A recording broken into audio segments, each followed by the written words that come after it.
Testing natin ulit kung may power siya. Okay? So, may power siya ngayon. Ito yung nag-loose kanina. Ito. Itong part na to. Kaya wala siyang contact sa LCD. Yan. Itong part na to.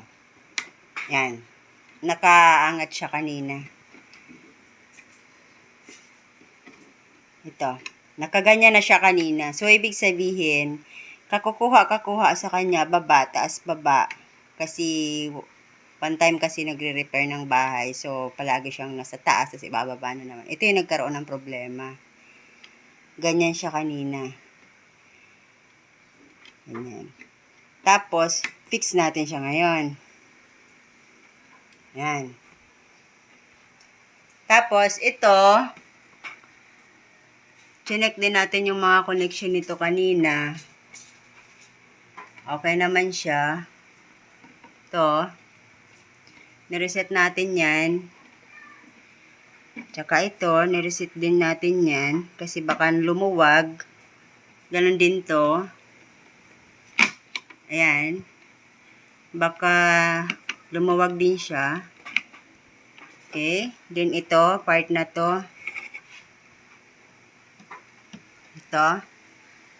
Ayan. I-reset din natin yung kanina. Inayos din natin yung connection yan kanina. Okay. Wait. Okay, kailangan dahan-dahan lang yung paglagay niyan at saka pagtanggal kasi once na mapunit yung ribbon na yan, hindi na magfa-function yan. So, ang tendency, bibili ka ngayon ng panibagong pyesa. Okay. Ganon din to. Yan. Reset din natin siya. Dapat sakto lang din siya.